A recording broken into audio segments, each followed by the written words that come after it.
Yes, hello. Welcome to Punt Pals podcast. I'm Robbie. This is Nick, and we're happy to be back for another week. Now, Nick, one commitment we're making, and I think we're going to stick to it this time, is we're going to be regular. So you are going to see this podcast drop at the same time every single week. Or that's the plan anyway. How are you, buddy? Going well, thanks, mate. And you are spot on there consistently midweek now. We're going a bit earlier than we usually do on a Thursday, but that's because we're trying to get the early odds, mate. And excited to double up back-to-back episodes. And we've come back at the right time of the year, haven't we? There's plenty of good footy still happening. There is so much sport happening in general. The footy's awesome. The racing's magnificent. The World Cup's on at the moment. Oh, my God, it just keeps going. F1s. There is a sport overload. The Commonwealth Games are about to start. There's a lot to have a punt on, isn't there, really? And that's a good thing and a bad thing, depending how you're going, mate. Well, it's a very good point, actually. Generally, for myself, it's a bad thing. For you, it's a great thing. So, we just need to even it out between us, mate, and we'll be doing quite good. Two different tales. Good to be back, mate, and we've got another cracking edition of the show today where we're going to work through some interesting new topics around our top five. We're going to hear over the weeks back again, and we're going to have a bit of a general chat to kick things off, mate, because there's been a bit going on, hasn't there? There has been a lot going on, and we're going to have an AFL multi each as well. Don't forget about that. That's the most important thing for us. Yeah, man, what's been going on in your world? You've been keeping busy. I hear there's a bit going on at racing this week. There is, mate. Yeah, we've gone on sale for the Ascot Racing Carnival early October through to Perth Cup in January. So busy time at the club. Obviously, Belmont still kicks on. We've got about 50 mil of rain coming the next couple of days in Perth. So it's going to throw a cat amongst the pigeons as we prepare for racing on Saturday. And then... mate, just been following all the footy and even the World Cup action. I'm become one of those seasonal World Cup sort of soccer supporters that tunes in once every 4 years and been captivated by it, mate. So I've been doing the late hours, nursing the baby and cuddling the little one while he's crying and watching a bit of World Cup in the background. Funny you say that. I know nothing about soccer, but check out the T-shirt. World Cup USA 94. Oh, wow. There we go. So you've jumped on the bandwagon too, mate. 100%. Someone at work asked me today, oh, you big on the World Cup, are you? And I said, nah, I'm a fair weather fan. I just like getting involved in the hype. I drew Spain in the World Cup sweepstakes. So Spewing. Everyone was kind of saying, oh, bloody... France are going to win. They're going to knock everyone out. And then obviously Spain beat them 2-0 this morning and go through to the final. So I'm a live chance out of 3 teams still in it to win the 350 as part of the World Cup sweepstakes at work. So I'm sort of already counting the cash, to be honest, mate. We're looking pretty good, Spain. Hey, that's how across it I am. I said spewing when you said I've got Spain, but they won. Whoops. Aussies are out. Who cares after that, right? That's what most people exactly do. Right, mate. That's very good. So you're set to go. You win a bit of cash there. Love to see it. Hey, mate, I've had a pretty quiet week, actually. I've just been working away. Met Scotty Cam last night, though, at the opening of the block, which was pretty cool. Mate, when you say quiet, you've been going to bloody premieres galore. So if that's quiet by your standards, geez, most of us are struggling, aren't we? Yeah, wait, I've got nothing else for the week, so it's a quiet week for me, which is very nice, actually. How was it, mate? How was the event? How's Scotty Cam? He's a bit of a lad, isn't he? I met him at the races a few years ago in Melbourne and loves a beer. Yeah, I bet he loves a beer. He had a couple of brewskis last night. He was keeping it pretty clean, though, and pretty tidy, which was good to see. I guess he was up and about for very early breakfast radio this morning, so he had to be in a good spot. But, yeah, mate, he was going well. Had a quick chat with him. He said to say hi to you. He remembers that day at Caulfield all those years ago. Somehow. I don't think he does, but I'll certainly take it, mate. One question I got for you before you get into the rest of what you've been up to, Robbie, because you're not working the early morning radio sessions anymore, does that mean you can just get on the cans and just have a late night sort of punting and just really enjoy the nightlife or what? You know it. You're looking it's amazing fresher, how much better life gets when you're not getting up at 4 a.m. I can tell you that much, Nick Ristovic. mate. So it's been a couple of big changes going on for you, but also doing the tab touch stuff I see as well, which has been popping off. Yeah, lots of tab touch gear. I was in at Nova this morning, which was cool, training up on how to do a few things with them. So the Nathan, Nat and Sean show, that was pretty fun to see how their show sort of works behind the scenes as well. So I'm busy, mate. Busy. Yeah, there's always something going on. So it might be Sean, Nat and Robbie at some point. Is that what we're saying? Well, you never know. You never know. Look out. Highly doubt it. Look out, radio broadcasters nationwide, because Robbie's just nipping at the heels here like a little chihuahua. You know it. You know it. Hey, mate, you had your eyes on Hero of the Week this week. Have you got any heroes that you've got standing out to you? Well, I've got a couple. First, a shout out to a tipster who's been trending a lot lately, Sammy Slips on Instagram. She's one of my heroes for the week. She tipped 100-1 multi out on Sunday at Shartin. The last 4 races, roughies in each race, all the pace. It was just the kind of thing that, the punting dreams are made of, really. It's been a rough weekend on the footy, a few upsets, a few same-way multis going down, and then you just whack a tenner on at, I think I got 79-1 and picked up a lazy 790 for the weekend. So that was bloody good going. But the real hero of the week, in true theme of this particular segment, mate, I'm going to go with the World Cup flavour. And as I said, I've been getting a little bit wrapped up in it all, and particularly with Spain because I've got some skin in the game. But as I said, many had France as favourites going into the World Cup, both from a market perspective and based on their form going into the finals. Mbappe has been unstoppable. They haven't really conceded many goals, but nor had Spain. Only conceded 1 goal across the whole tournament. So I thought they were a little bit underrated. And I tuned in, obviously. And, mate, there's a guy that I'm going to give a shout out to as Hero of the Week in Spain's Yamin Lamau, who is only 19 years of age, mate. Creating history on the biggest stage in arguably one of the biggest sporting events in the world, carrying the whole entire nation's weight on his shoulders. And last night, or early this morning, if you're watching in WA, he wins a penalty for Spain in the box. He concedes, lets someone else from the team have a crack at scoring the penalty, which they did, but he just wreaked havoc all night. He kind of, in AFL terms, is that player that draws too because he's so dynamic and so hard to stop. And then he just finds the open pass and sets Spain up offensively moving forward. So he's got 5 goals to his name so far in the World Cup. For a 19-year-old, I just think how much money he's bloody earning as a side point, but also just how good is he, mate? He's a freak. Love that from you. So congratulations. Name again? Yamin Yamal. Yamin Yamal. Well done. You are a hero of the week as well as Sammy Slips. Give them both a cheer. Let's do it. Yeah. Mate, I've got something World Cup related today as well. I've just got one hero of the week, and a hero he is. He has absolutely dominated my feed. He's become the people's champion. Don't know if you've heard this song yet.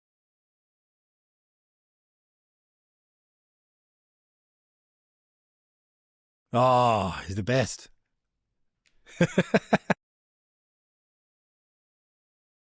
Haaland. What a champion. But he's the people's champion. I'm telling you what, ever since he's just been dominating for Norway, unfortunately, they're out of the World Cup now because that's who I'd started going for. But there's all these different memes of the weird mannerisms he's got on the pitch, the Viking cheers and the drum going. Just everything about this man reeks legend. I love him. It's amazing. When Norway got home, 100,000 people came out in a parade and they were all chanting Haaland. Haaland is my hero of the week. Yeah, nice. Very solid nomination there, mate. Just a couple of things to add to Haaland. He's also a very humble, nice guy too. He does those little 1%ers like, he'll look after the ball boys or he'll go and sign autographs and he just kind of gets around the people. So I think that's a big reason why he's the man, the myth, the legend. But they've got to be disappointed, really. They didn't pass that ball to him across the box in that game where they got knocked out. He's wide open. He's the leading scorer, and they've just missed him in transition, and they've cooked it. So imagine what could have been, really, with Haaland if he had scored that. They had gone through to the final, and then he ends up, getting the golden boot and winning the whole thing for him. Could have been anything, huge. Really. Love our man, Haaland. Huge. Oh, congratulations to our heroes of the week. That is absolutely amazing. With our new setup, I haven't got the opener in there yet, mate, but I will be doing that over the next couple of weeks. So, hero of the week will be coming, but we're going to move into our top 5. This is something brand new that we've got underway. Now, we've got a topic for this week, Nick, and we're going to work through together. 5, 4, 3, 2, 1.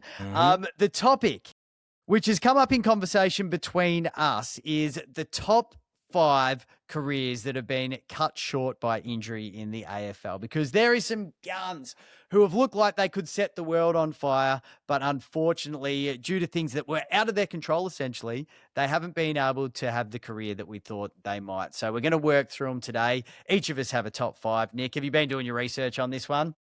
Well, I have obviously put myself at number 5, Robbie. Cruel with some, cruel with some Those early knees never quite went well for you, mate. Left knee, 3 ACLs. But no, mate, I've been working through the archives, and it was a challenging one because there were players that had good careers, kicked a lot of goals, but still got cut short, and there were players that just never got going, mate. So Yeah. I'll be interested to see where you go with this, and I'm sure we'll have some differing views on the top 5 for sure. I'm not going to say it, but I feel like I know exactly who you're going to run with, but let's just see what happens here. All right, let's start off with number 5. And do you know what, mate? I reckon you can go first on this one. So who's number 5 on your list? I'm going to go with the one that's a little less obvious, Robbie, and still was a champion. So I couldn't quite say it was an entire career cruel by injury. But Tony Modra, for those that don't know the story of Tony Modra, he kicked 129 AFL goals in 1993. Was probably the biggest name going around, taking dangles on shoulders every single week, highlight reel. Also a very handsome man as well, Tony Modra, known as many as the star of AFL at that time. But he tore his ACL at his peak, really, which not many would know, in 1996. He then went over to Freo and played what would say a modest end to his career. But he just never was the man that we knew from those heydays, 1991 to 1993. And to kick 129 goals tells me that he probably could have been the best ever. He probably finished his top 10, top 15, but I think just that knee injury really crippled his effectiveness and took some of that leaping power away from him. So Tony Modra in at number 5 for me, which is a weird one, mate. I love that. He took some of the greatest marks of all time. And I think when he went to Freo, he won the goal kicking a couple of times. So he did, mate. Yeah, we're pretty shy on then, but yes. Yeah, he did. Mate, for my number 5 today, I'm actually going to go a guy who played for Freo as well. Now, this man could have been anything. He went high in the draft, number 4 in 2009. He played 26 games, kicked 14 goals for the Dockers, and his name is Anthony Morabito. The AFL's loss was Perth Real Estate's gain, because I believe he's a real estate agent around Perth now. Mate, he is ripping fellow too. 3 back-to-back knee injury, ACL injury, seat knee reconstructions, just 26 games. I had him actually as number 1, mate, in my list. So I thought you might have, but that's all right. You can get to him. Yeah, we'll get to him. I'll talk him up a bit later. All right, who is number 4 in the eyes of Nick Ristovic? Well, I looked at some of these dynasties that we've talked about over the podcast, over the journey. Hawthorn, obviously, Geelong had a really big dynasty late 2000s, and there's a guy that many wouldn't remember. So Matthew Egan, All-Australian defender in 2007. He was probably one of the forgotten men in that Geelong dynasty. He had a serious foot injury in that All-Australian year in 2007. Never went on to play another single game. He missed out on 2 premierships after he obviously had to retire at the young age of 24. And if you go back to that year, he was just unstoppable. I think he only had a handful of goals conceded on him throughout the whole entire year, and was just elite, man. So Matthew Egan. Love that from you, Matthew Egan. Did he play in that Geelong flag, or did he miss one? I think 2007? and he missed 2 after that. Yeah, very good player, Matthew Egan. For me, I am going to go with, on my list here, the one, the only, number 1 draft pick for Carlton, Matthew Cruiser. Now, this guy was highly touted.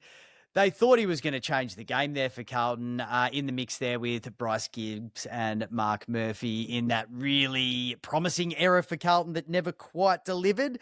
And Matthew Cruiser, I can't remember the exact amount of knee injuries that he had in the end, but similar to Morabito, he was always out injured, could have been anything, and unfortunately he didn't have a very long career there in the end. So for me, Matthew Cruiser is in there at number 4. Very good nomination. And yeah, did sort of come back to have a few more cracks at it after those knee injuries, but I think lack of cartilage in the knee got him in the end. That lack of cartilage will get you. That's me, mate. That's me every day. All right, in at number 3, who'd you have, mate? Another weird one, Daniel Menzel. Not sure if many of you remember us. He's a bit more modern than some of the guys we're talking about at the moment, but he was a player in the draft that looked to be an elite forward midfielder. He exploded onto the scene, kicking 15 goals in his first 21 games as a midfielder. And then he suffered 4 back-to-back ACL reconstructions on the same knee.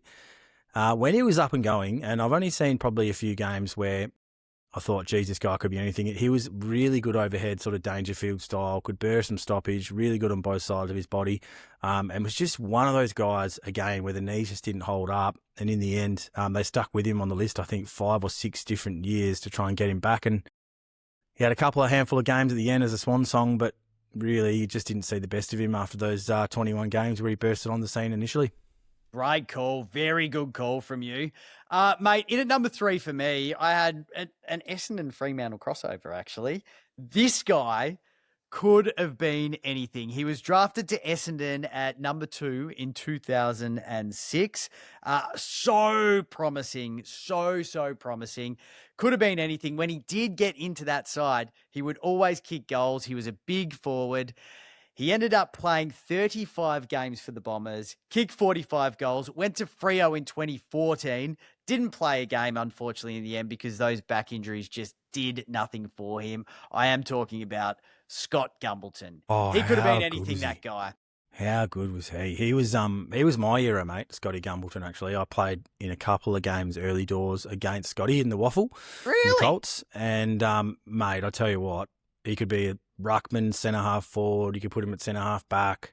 One of the best talents going around. So I'm glad he made the list because he didn't even feature in my thinking. So love that from you. Interesting. As an Essendon supporter, it was so frustrating because he was there for 6 or 7 years in the end, and we just knew that he could have been anything. And every time he'd get back in that side, 2 or 3 games, injured again. It was so sad to see. So unfortunate for Scotty Gumbleton, but he makes this list. And do you know what? Anything he missed out on in his AFL career, it really makes up for him.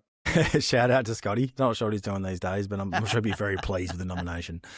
All right, in at number 2, who have you got there today, Nico? A guy who I reckon's had probably one of the cruelest runs of injury that you'll probably ever see. And he won a premiership as a 20-year-old in 2012 with Sydney. He looked to be a generational defender and then had over 12 knee surgeries in 5 years, including 4 reconstructions on the same knee. The guy I'm talking about, of course, is Alex Johnson, mate.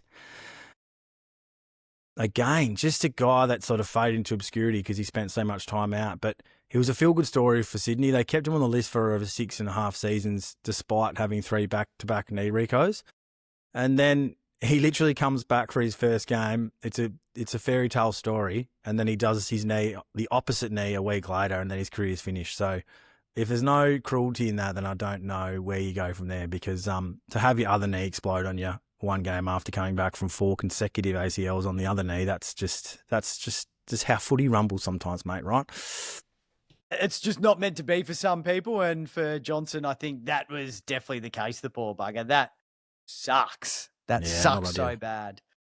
Now, mate, in at number 2, I had a man that you already mentioned. You had him in at number 4, I think it was, from memory, and that is Matty Egan. Mate, you've done a pretty good summary on him.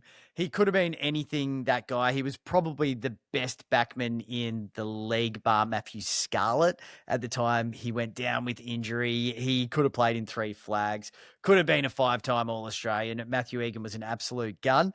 And I think one thing about him that was great, after that happened, he became I think he was an assistant at Geelong almost straight away, like he got into coaching.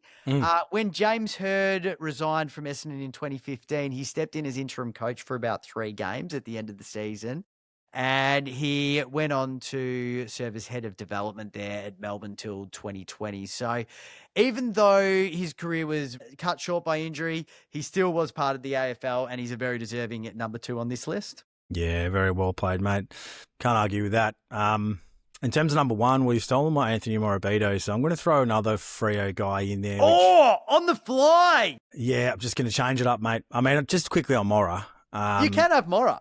Well, he only had 26 games. We talked about his 3 back-to-back knee injuries, but as I mentioned earlier, absolutely ripping bloke. Remember when I had sort of remembered those draft years he came in, he was this brutish, modern style, 6'2", heavily built, straight out of high school kind of midfield type that everyone wanted, and was very good on both sides of his body, but interestingly had some bowed legs like I do, mate, which apparently puts a little bit of strain on the medial ligament on the inside of your knee and can be quite disruptive when you're coming back from rehab. So did have that big gait and fast running style, but I think the way his sort of knee set up operated, mate, it just probably didn't suit him, and that was probably a big reason why he couldn't get back from those 3. And being quite heavily built in the top as an 18, 19-year-old as well, having a bit of extra weight through the legs too.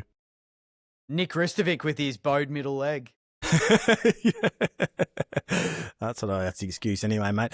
But right, number one, who was your actual number 1 then? He was number 1, but I'm going to throw another Freo guy in there just for a bit of variety. And this one's probably going to be quite controversial, but Harley Bennell. Not many would remember him for his on-field antics, more his off-field antics, but many recruiters, if you go back to that draft, say he was one of the most gifted players of his generation.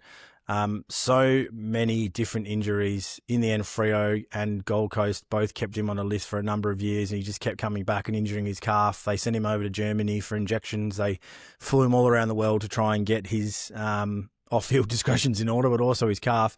And he ended up playing 81 games, I think, across an 8 or 9 year career.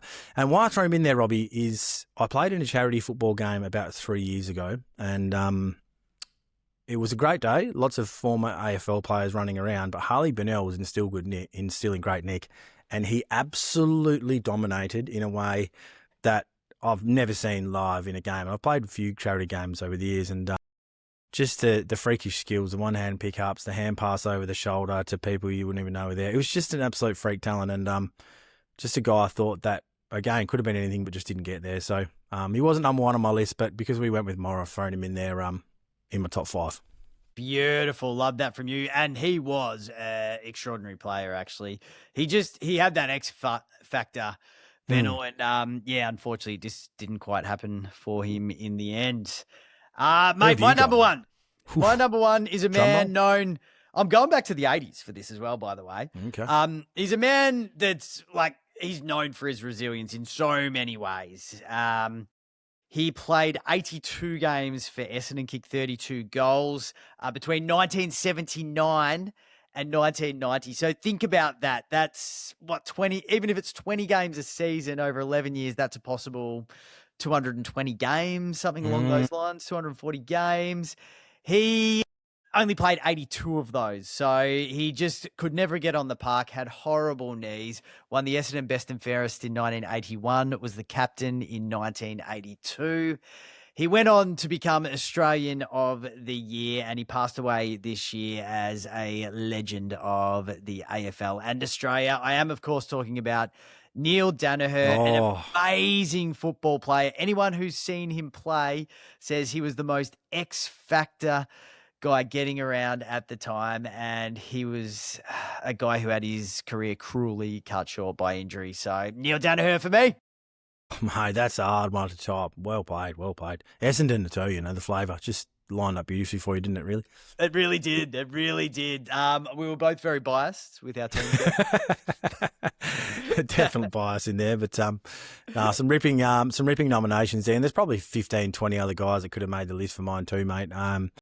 That either didn't play for teams I watched heavily or followed heavily as a youngster, and many guys that didn't even make it to the park probably, but were top 10 draft picks that didn't even make the list. So, I'm sure everyone knows of someone who didn't make it, but they're probably some pretty good standout nominations, aren't they, really?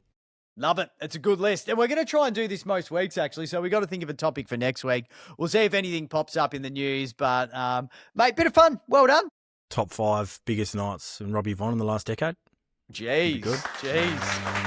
I think you'd probably find that in the last decade they're not so big as what they were back in my 30s. So it might not be that much of an exciting list, to be completely fair.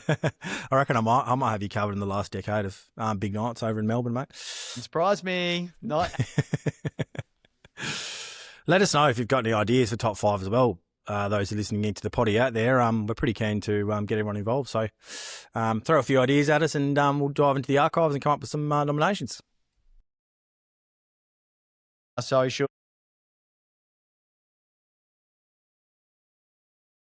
Mates, have you been putting together a multi for this week? You got anything for the AFL that you want to throw out there? I do, mate. And a couple quick ones. Last week, my Friday night number went down by 2 possessions to Nick Dacos, who was getting more rub downs on the bench than probably his whole career. So, and then his brother Josh Dacos bobbed up to rack up 35. So anyway, missed out on one leg, but in 2 possessions in that particular multi. But I have tried to structure something that's easy for people to follow, mate. And I was listening to a rap song this morning in the car, interestingly, and the reference 10-20s, 10-10-20s, bitch, came up on the podcast. What? Came up on the song. Oh, no, it'll make sense in a minute, mate. It'll make sense in a minute. Just bear with me for a sec here. So my multi-theme for the week is 10-20s, meaning 10 players for 20 plus, mate. Keep it simple. None of 21, 22, 23 sort of jargon. We're just going 20s, 10, 10, 20s, bitch.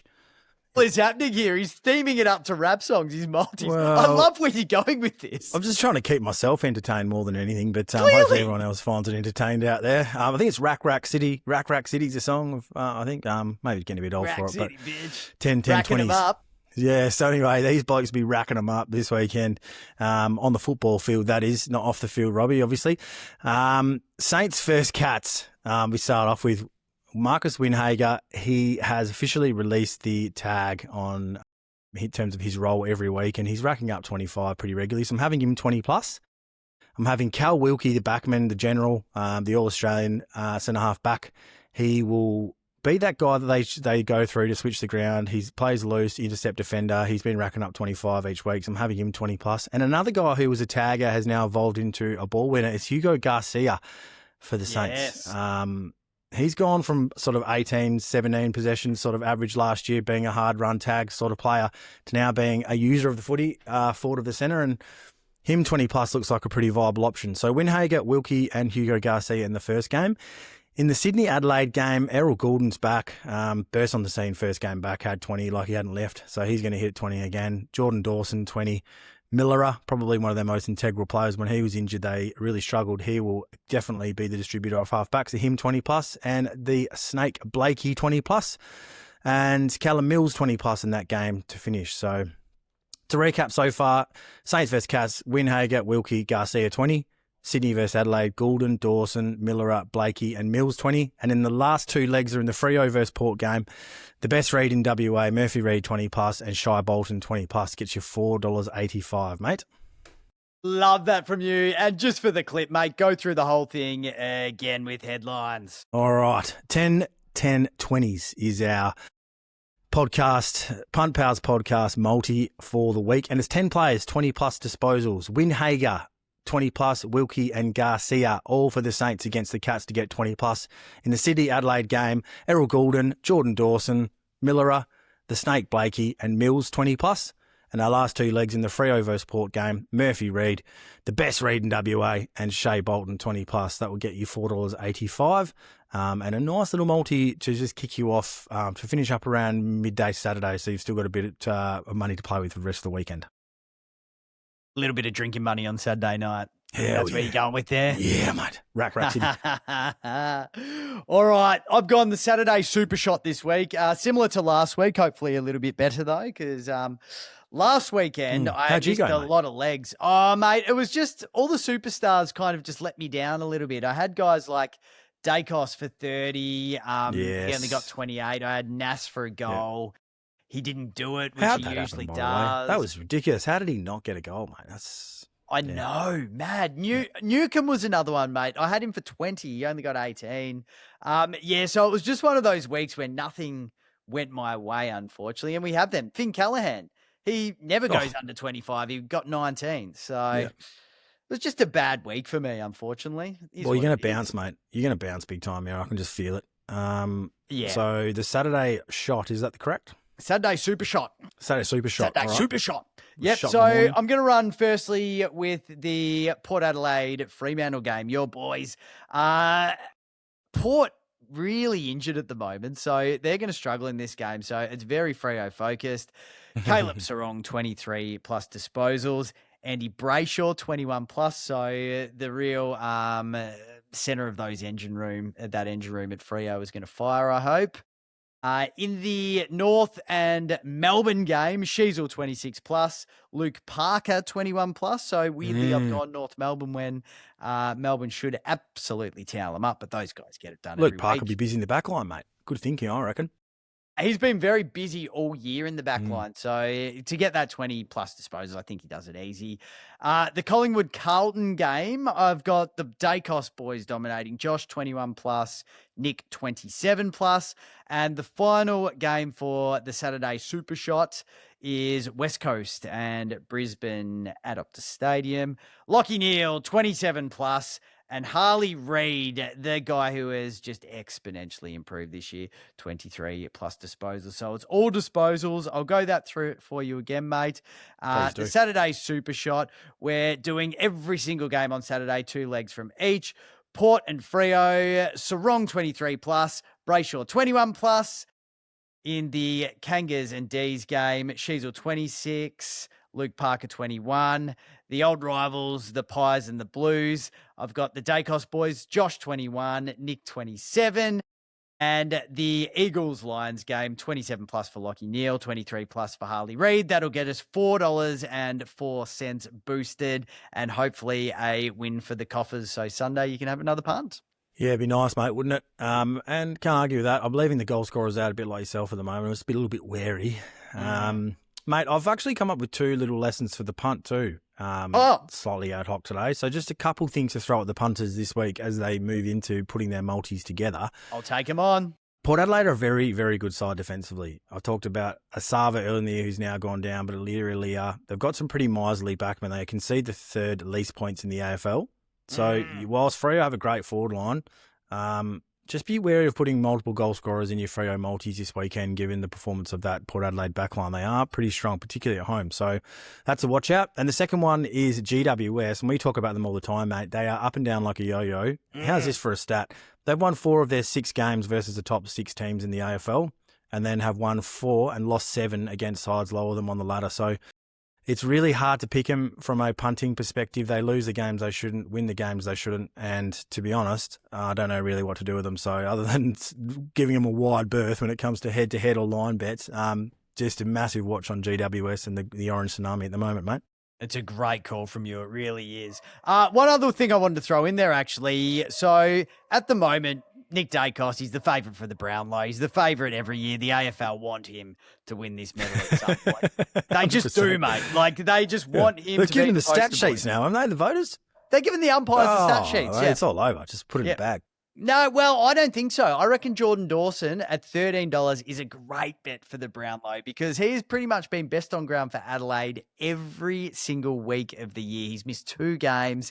He's been unbelievable. He stands out. He's by far Adelaide's best player. So I get a sneaking suspicion that he'll go top 3 and maybe, just maybe, he could take it out this year.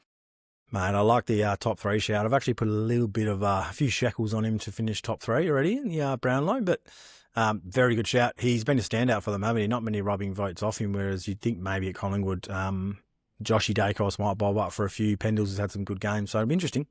It'll be very interesting. And I don't know, just imagine the tears from Andrew Dillon if Nick Dacos doesn't win the Brownlow this year. It's all he wants. What about all he wants for Christmas. What about his old man? What if he doesn't win it? He got sooked right up when he didn't win the old, I think it's a Copeland Trophy, mate. I was about to send him off to Tasmania at one point to play for the Devils, wasn't he? So yeah, well, Collingwood changed their voting rules as well after, was it Darcy Cameron won last year? The best and fairest? Yeah, mate, yeah. Unbelievable. The fans are still rioting in the streets of Collingwood after that result. So, it's a good shout. We might even do, just for a bit of a teaser, mate, but when we come to Brownlow, we'll probably do a top 3 and put a trifecta together and see if we can find that podium finish market because I've been doing pretty well on those the last few years. Yeah, yep. You're very good at those, actually. I can't wait to Brownlow night. Maybe we'll get together and maybe you have a live pod or something. I'll just go to the pub in Northbridge there and do the potty there at Ian's place and make the most of a few froths, mate. Excellent call. It's an excellent call.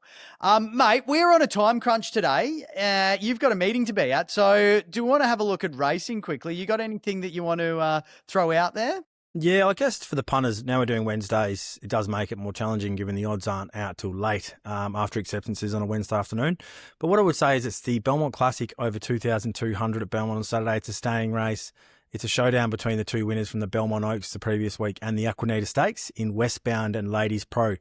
Those 2 previous races were all girls, all boys. The 2 winners from those races meet, and it's the gelding versus the mare here and the filly, and it's going to be pretty hard to split them, to be honest. They were both really dominant, sort of 4 or 5 length winners in those respective races last weekend. It is going to be a soft track with buckets of rain forecasted later in the week here in Perth. But I think this is the best Quinella play of all time. I can't see any other horses getting within 3 or 4 lengths of them at this point. And best of all time, mate. I can't, like, just saying, like, if you watch those 2 lead-up races, Pike on Ladies Pro just goes away from them in a canter, and Westbound wins by 5 going away from them. So there's only 7 or 8 in it. There'll be a few scratchings before the races on Saturday, but if they both get through and make the field and they don't scratch them due to weather, just go down there, put your money on, watch the race go home. Love that from you. And I like that you've just thrown out the little invitation for us all to come down and watch. Exactly. So can't wait. Hopefully you've got a bit of a box or one of those private areas sorted for us, Nick. A few come down, mate. Absolutely. You're going to go to the premieres these days, so we need to have something premium for you. Exactly right. And I like the way that you have that attitude, mate. So I think we need to get down there and get on the beers very soon. That's for sure. Mate, any Grand Prix action for us before we chuff off? Because there's a bit happening there and there.